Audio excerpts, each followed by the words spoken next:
For this discussion, the baking industry experts will discuss your bakery's recovery plan. Now, let's begin with Paul Hetherington. How do you feel the government can best help bakeries in Canada?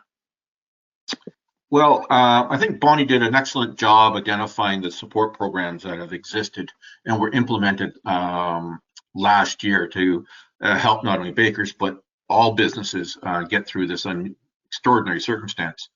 I think the questions, and Bonnie touched on it, the question is going to be, what's the future going to hold for these government programs?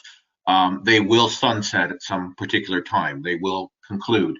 Even though we see something in the media today about the wage subsidy might be continuing some generation beyond June. So certainly those type of programs have been instrumental. Can they be maintained in some semblance to aid businesses going forward? That I think is a question that the government's going to hopefully answer this afternoon with the budget. I think the other thing the governments could do is start to look at their whole regulatory, the suite of regulations they have. And really, throughout the pandemic, we are into situations where regulations were being waived for certain labeling requirements, et cetera, because of the unique situation we found ourselves in. In Ontario here, we were finding suddenly that you could actually buy liquor, wine, or wine and beer from a restaurant and have it delivered by your food delivery service. And that was unheard of 18 months ago. Well, I mean, that would never have been contemplated. So I think there's a whole opportunity there to look at the regulatory package and say, you know what, do these things actually make sense anymore? Does it? Because all of those have costs to businesses, not only bakers. So certainly those can be looked at. And, one of the things I think government's going to have to look at moving forward is this whole area of support for automation.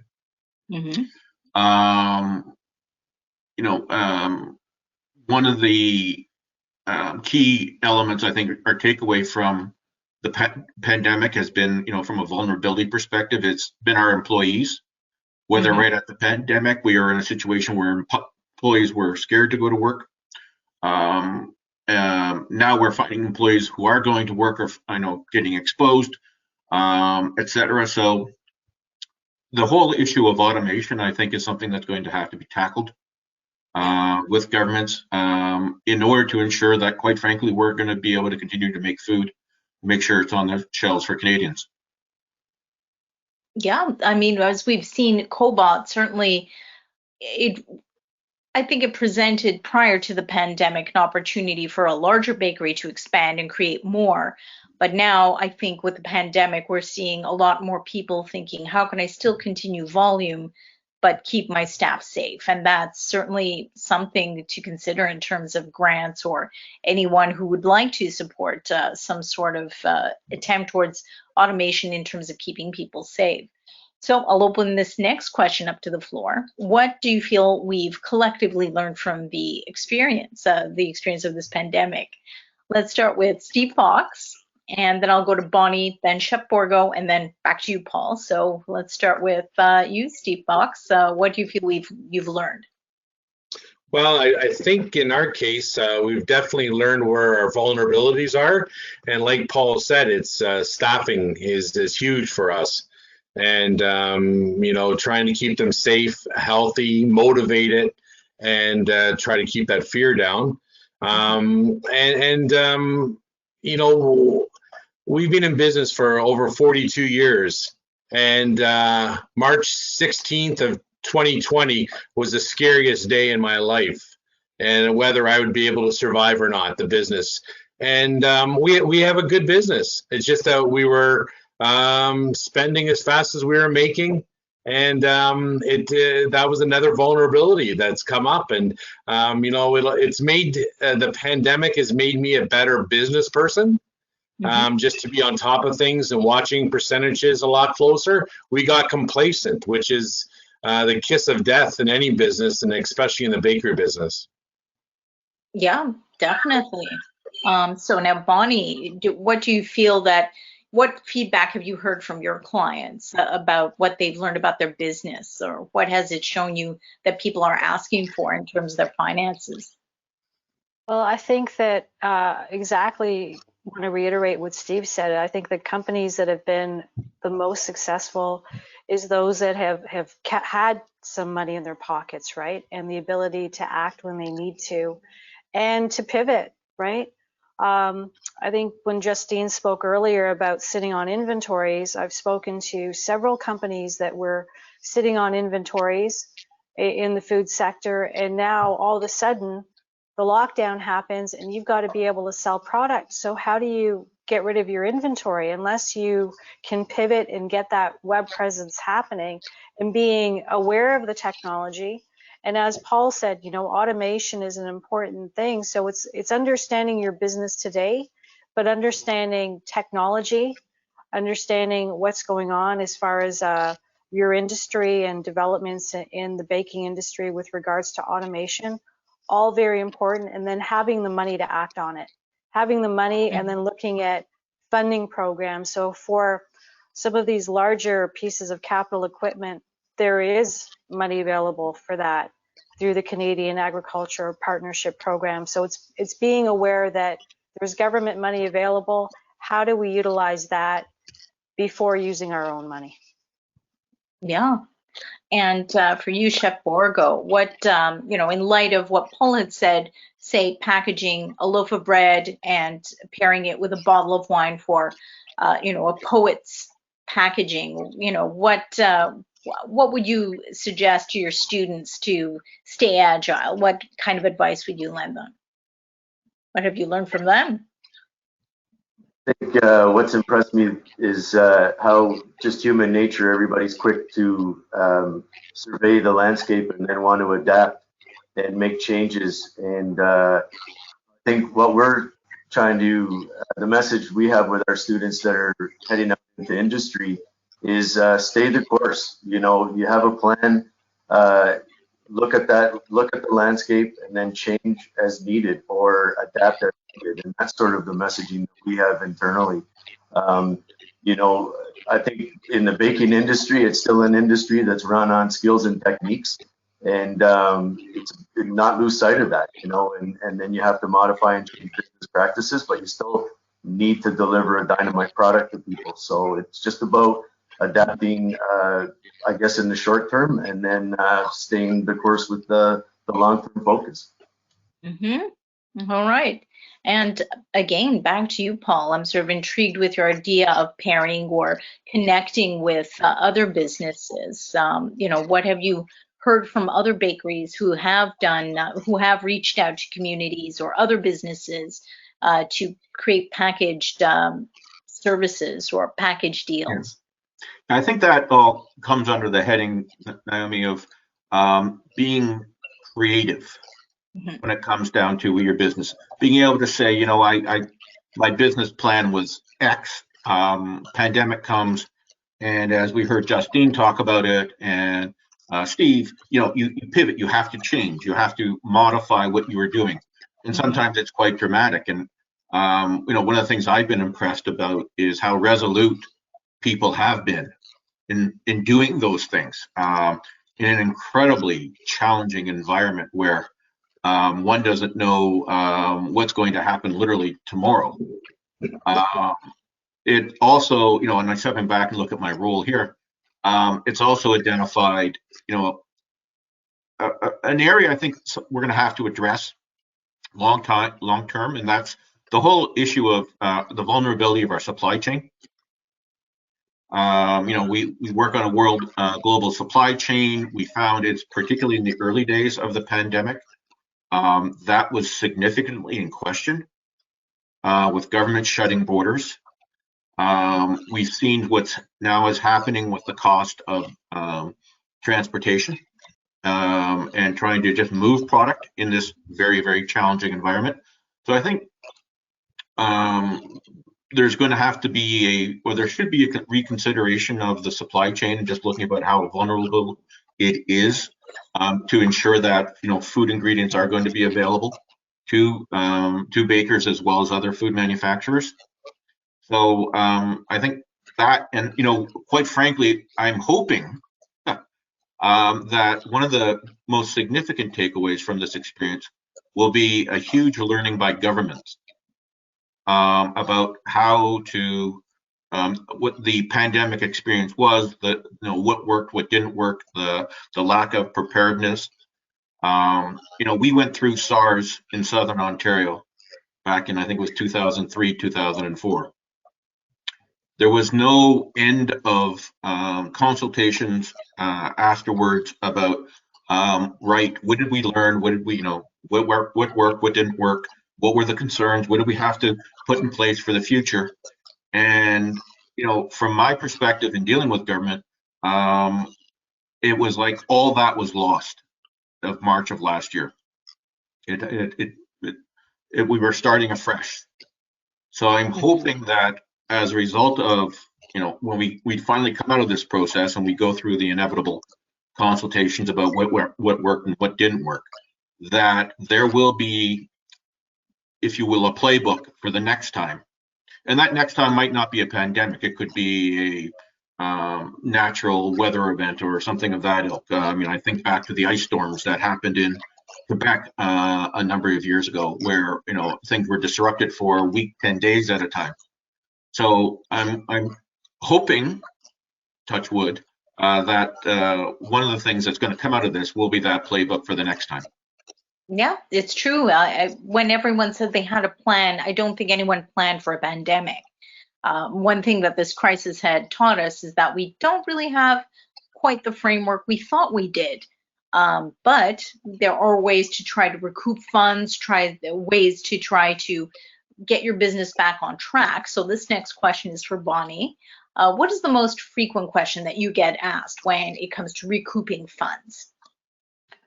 Well, we talked about the programs that are available, right? The Canadian Emergency Rent Subsidy and Wage Subsidy. So we've got to be looking, what's going to happen after, June 5th. And as Paul rightfully said, let's see what the budget has to offer. Are these programs going to be extended because the rollout with the vaccine is not going as smoothly as they anticipated? So we, like I mentioned, we want to look at work share. That could be a possibility for bringing employees back on a part-time basis and having them get some additional funding money through the government. We also want to look at the HASCAP program. Now this is it's a loan, and that stands for Highly Affected Sectors Credit Availability Program. And it's a loan amount of between $25 and $1 million at a 4% interest rate, and that's only available until June 30th. So if anyone is interested in that money, they need to talk to their bank about it now, right? You don't want to be planning for this, the last minute, right? June 5th, after you find out that there is no more Canadian Emergency Wage Subsidy or Rent Subsidy money coming. And there are also a couple of regional recovery programs as well, which again are loans, right? So those are two programs that should be definitely looked at. Okay. So, these are all great pieces of advice for people to try looking into. Workshare might be an interesting sort of option, especially perhaps for a student who's working part-time and looking to get some sort of work experience as well. So this brings a nice segue over to Chef Borgo. What impressions did you get from students or fellow faculty about what the future holds? Are they optimistic or cautious, or both? I think it's a mixture of both.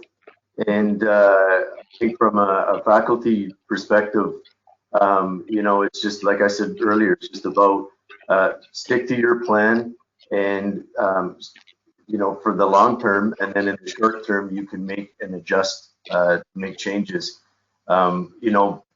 We are dealing with the students that are entering the industry, whether they're going to be workers or they're going to be product developers, or they just want to be business people. So for us, it's always about, Naomi, it's always about coaching them on the long term of sticking to their plan, and then figuring out and making changes in the short term. Yeah. And Paul, Where do you feel the baking industry will look like? What do you think it'll look like in, say, a year from now or 2 years from now? Are we going to be done with the pandemic by then? Who knows? I'm going to say yes. Yeah. we Let's have say to keep moving on.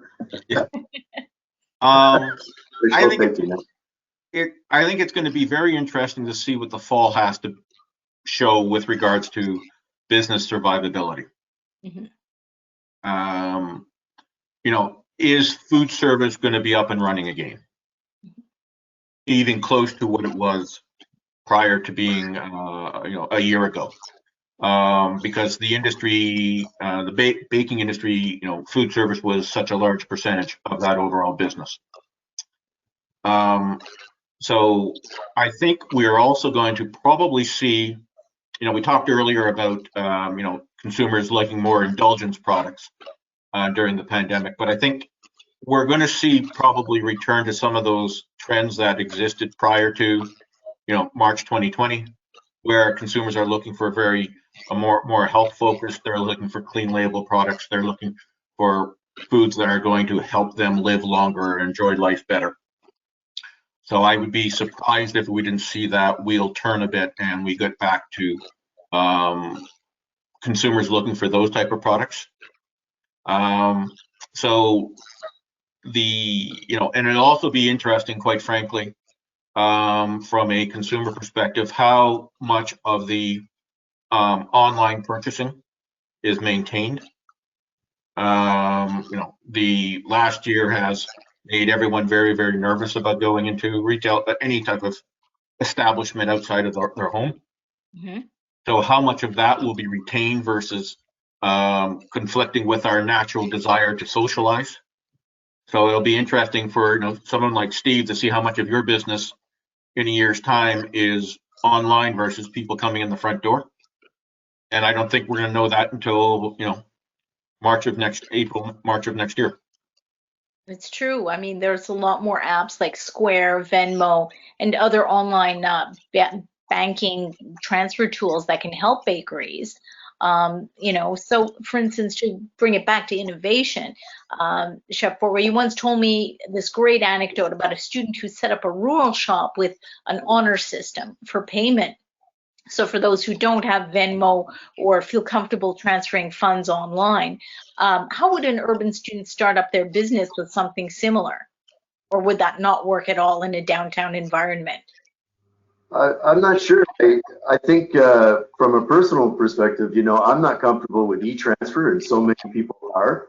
And it's probably because I just don't, you know, in the industry, you know, there was always that cash sale, or I was always dealing with that. And so I look at it, it's been interesting because we see a lot of students. I was telling you earlier about the young lady who's doing the donut shop business, and everything she's doing is e-transfer, and she delivers the product. And then I have other students out in Stayner or in farm country where they do the honor system. And it's about making a product, and then they have it, whether it's baked fresh or they have products that she has a freezer on her front lawn in a portable hut, and it's still the old cash in the coffee can. And I'm always surprised, you know, with the honor system, how people will just drive up and purchase something and put a little tip there and drive away. So I think it's a combination of both right now, and I also think it's what's your environment, where are you, and if you're in the city, you're going to have I just think maybe a potentially different audience than for those people in rural country. So that's what I'm hearing and seeing from with students anyways. Yes, I think for, you know, a downtown setup, we'd probably see a little bit of a problem with a coffee can honor system. Both the baked goods and the tin might be gone by the morning.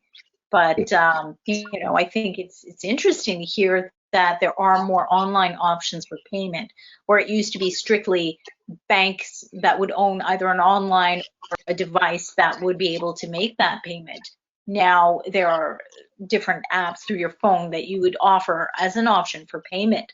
So now this question is for Bonnie. How would using apps like Square, Venmo, or any other that I haven't been able to mention help bakeries make online or phone orders easier or maybe safer, if you could think of any? Oh boy. Naomi, I don't have anything off the top of my head. I think it's got to Are there be. any funds for anyone who would want to add online or POS, sales options?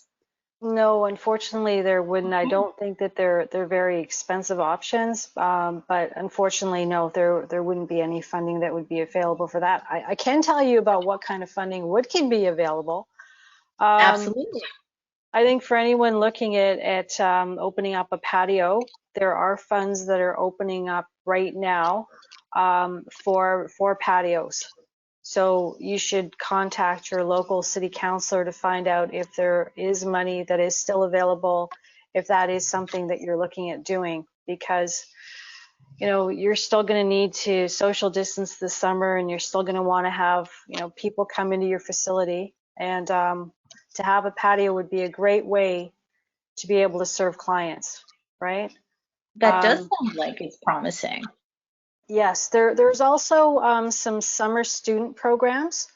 The good thing about the summer student program is during COVID, it's 75% of the cost of the employees, the summer students' wages, from May 1st to August 30th. That's the good news, is it's 75% of their wages. The unfortunate thing is you need to apply by February 1st. And, most small businesses aren't thinking about, hiring summer students at that time. The funding program has been around for a while. And while you don't need to know the number, you don't need to know the actual employees that you're hiring, you need to know the number of positions that you're hiring for, right? If you don't lose all the funding, that money will just go on to somebody else. So that's another thing that you can look at. There are some programs through the hydro companies for things like LED lighting, if you're looking at cutting costs.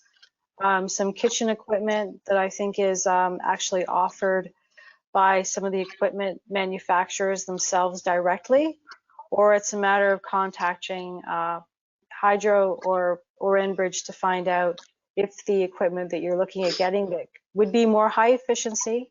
So you're going to have lower heating costs and lower natural gas costs. Well, that's interesting. I mean, because speaking of the heating elements, opening a patio is fantastic, especially in the spring. Everyone's been shut up and we're looking forward to going out. Having said that, spring in Canada is dodgy and a lot of people need heaters or some sort of heating element around them to heat the area. So you mentioned, would this fall under a funding for equipment or more for, for the grant for the patio?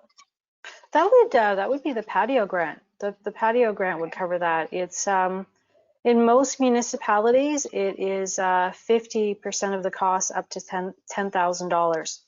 So if you're looking to spend 20, you're going to get back a maximum of 10, which could help you out. Just make sure you apply ahead of time. That's the important thing. That is because key. The funds won't be there forever, will there? Exactly. And the wonderful thing about that fund as well is it actually covers things like storefront improvements as well. So things like signage and awnings and windows, doors, painting.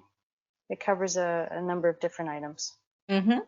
Yeah, well, that is really important because signage is key. It's one thing to tell people that you're open. It's another thing to make it appealing and to want even casual passersby to just walk in. So that is great advice. Thank you so much, Bonnie. So You're welcome. Speaking of this crisis and how it brings opportunities, what opportunities do you see for a medium-sized business like Fox's, Steve? And if you don't see any, say so. That might be interesting to discuss as well. Well, I think for us, we've proven to ourselves that we can pivot and we can continue to pivot. And we're going to have to probably continue to pivot as COVID sort of hopefully progresses and leaves us and we get back to some kind of new normal. But our key strengths are, being able to pivot very quickly. We can change our product mix likely within 24 hours. If we have customer demand for certain things, we can, within 4 hours, we've had people call and ask for something and we can produce it in 4 hours. So that's where our strengths are, that maybe larger competitors don't have. But being smaller, medium size, I think we've learned that we can pivot, and I think the future will be bright for us. I hope so too. And I guess my questions now for Bonnie, do you see any opportunities for larger and smaller businesses? For larger businesses, there are more programs open to them. There's the Canadian Agricultural Partnership Program, which is supposed to be opening up in the fall. That would cover things like marketing. It would cover new equipment that they were looking to buy. It's got to be more automated types of equipment, as long as the usage in Canada is low. There's a tremendous amount of funding there. There's also these hydro programs that are available to just about any business, right? And that's for lighting. Lighting can be a very big thing for a business. Ventilation, ovens. So there's a fair amount of equipment that can be funded, or you can receive some money back on those types of equipment. So definitely, Yeah, that's cool. I think one of the biggest untapped items would be for larger bakeries. There's what you call a water rebate, and that is a rebate for water going into your product as opposed to down the drain. So the larger your water bill, the more likely that you'd want to take advantage of a program like that. So that would definitely be for sourdough bakers who use a high hydration. Yeah, that definitely sounds interesting. So my next question is for Paul. I guess, what opportunities do you see for the smaller bakeries? I think Steve touched on it, is the being nimble, being responsive to your local community, being able to engage with the local community on a more regular personal level, let's call it that, than perhaps a larger facility or business. So I think that's always been a key for the smaller businesses, is that ability to make those type of connections, provide those type of products, really know the local customer, Okay. and connect with them. And I think, because you asked the question earlier, I mean, I just want to touch on it. I think the interesting part is also going to be labor availability for the industry as we move forward. And that's both skilled as well as unskilled. And, from a food industry perspective, we were short, and I'm trying to remember the number, even before COVID, it was tens of thousands of workers, of people to go work in the facilities, et cetera. And it's not a new issue. It's been there for some time. And, obviously with bakers, we have both the skilled side, whether or not they're journeyman, Red Seal, but then we have just those who are interested as working in a bakery as a potential career and are going to work their way up from from the bench to potentially operating a business at some point in time. Justine is a bit of an example of that, going back to her story. So that whole labor issue, as we emerge out of the pandemic, and we see hopefully people rejoining the workforce, filling those roles and those needs that the industry has, and being there on a long-term basis, I think is going to be an interesting area to watch. And hopefully, we do see the people returning to the workforce. We do see the people becoming engaged to become workers, to become bakers, and be Steve in 5 or 10 years. Yeah, no, it's interesting when you mentioned making that connection with your community. How would you say a bakery could anticipate the products a customer might want by connecting with their community? What could they look for as a cue? Oh, I think, well, first off, if in a smaller business, you have that opportunity to talk to your customers directly.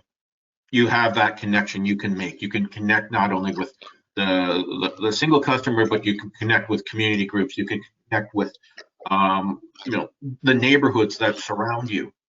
Mhm. And that connection could be either personal or it could be via, your website or a host of other different mechanisms. Mhm. So I think first and foremost, it's knowing your neighborhood, knowing your customer base, and in today's age, and again going back to what Justine mentioned, you're connecting with people who are around the world at times. So it's trying to identify exactly where you want to be in that space. Do you want to ship product? Small businesses, I know, talk to small bakeries that are shipping product across the country, and that was all done via their website. So, is that a space you want to be in? And perhaps if you've got a product that is obviously exemplary and something that just appeals to people, maybe that is something you want to do. But certainly, the connection opportunity, I think, is that gives you the insight of exactly what your product mix should be.